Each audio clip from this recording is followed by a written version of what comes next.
हमारी बुद्धि विकृत है क्योंकि इतने विचारों का बोझ है।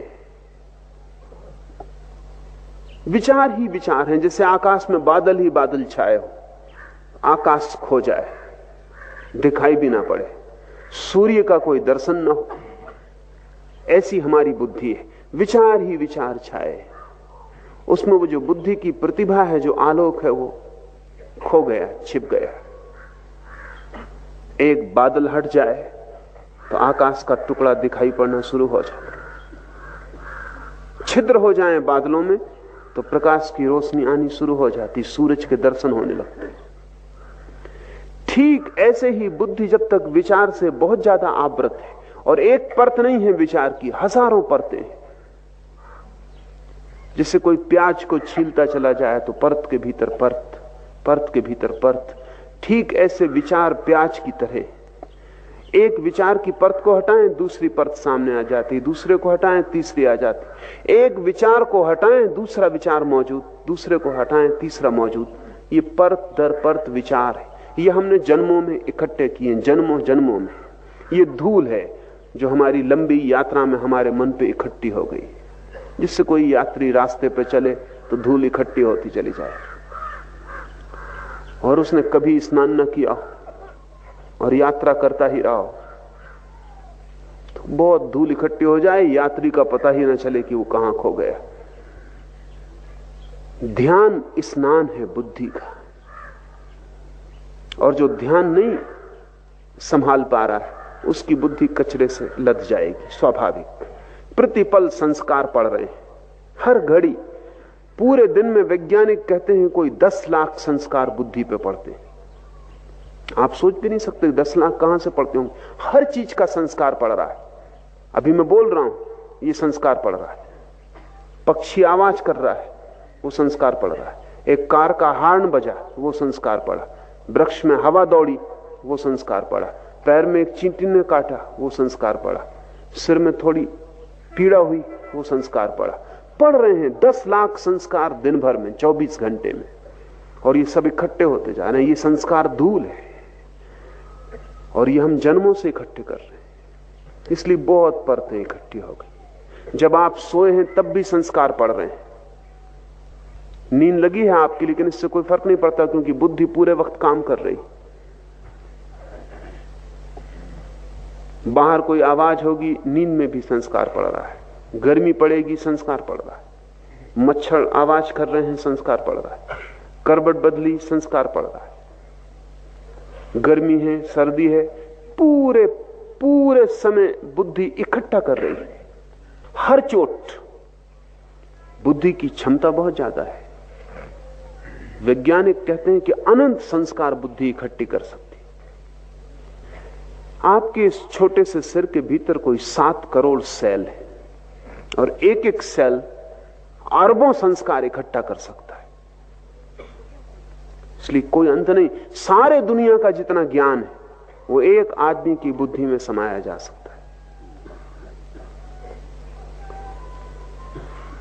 ये जो इकट्ठी होती परतें हैं,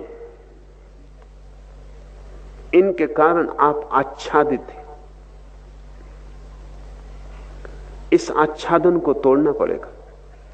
इस तोड़ने का प्रारंभ बुद्धिमान साधक को चाहिए। पहले वाक आदि समस्त इंद्रियों को मन में निरुद्ध करे।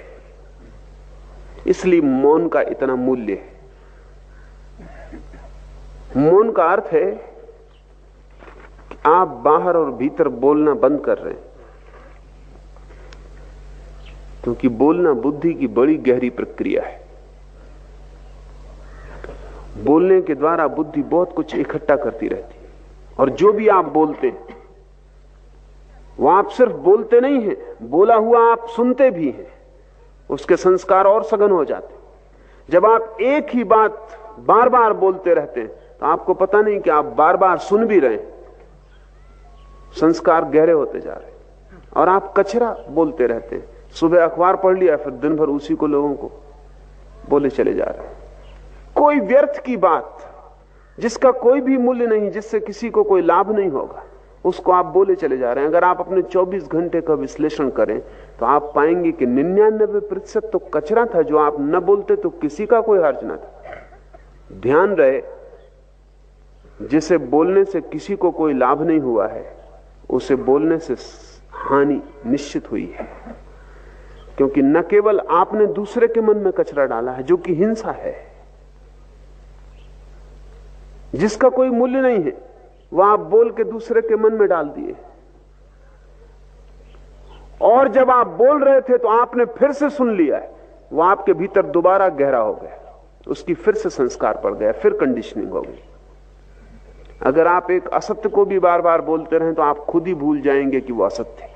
इतने संस्कार भीतर पड़ जाएंगे कि वो लगने लगेगा सत्य।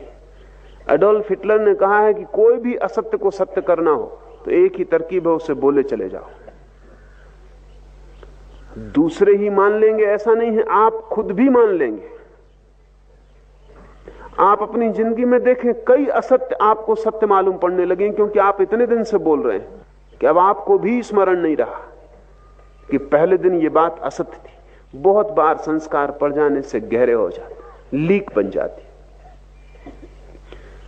पहला काम है साधक के लिए कि वो वाणी को संयत कर ले, वही बोले जो बिल्कुल अनिवार्य हो, अपरिहार्य हो, जिसके बिना चल ही ना सकेगा।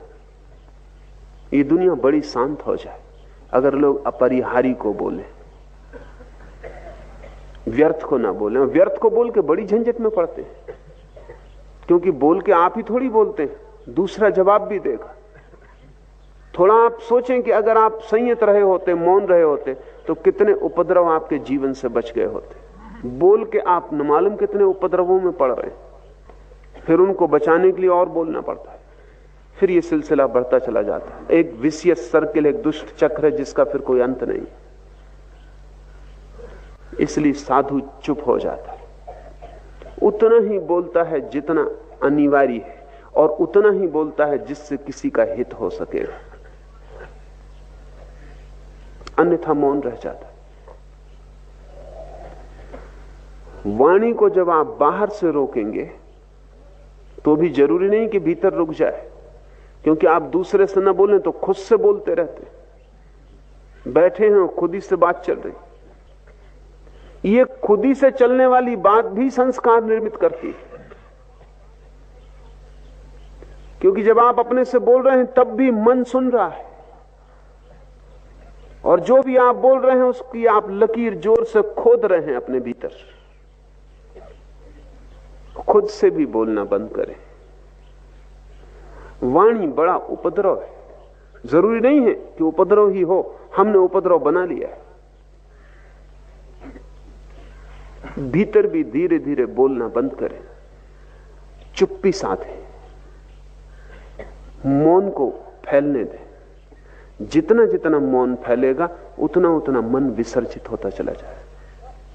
जैसे जैसे मौन घना होगा वैसे वैसे बादल तिरोहित होने लगेंगे, जगह जगह से छिद्र टूटने लगेंगे और रोशनी भीतर की आने लगेगी। धर्म का, सारे धर्मों का आधार मौन है। महावीर 12 वर्ष मौन रहे, बुद्ध ने अनेक अनेक दिन मौन में बिताए, जीसस बोलने के पहले मौन में चले गए।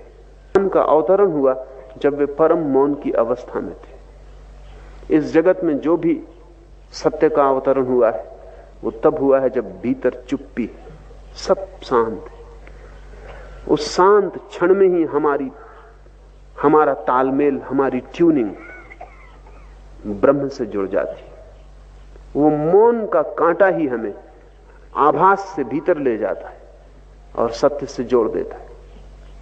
इसलिए हमने साधु को मुनि कहा है। मुनि का अर्थ है जो मौन हो गया है, जो भीतर चुप हो गया है। असल में वही बोलने का अधिकारी है जो भीतर चुप हो गया हो, क्योंकि उसके बोलने का कुछ मूल्य होगा, क्योंकि बोलने का अर्थ होगा उसने कुछ जाना है जिसे वो दे रहा है।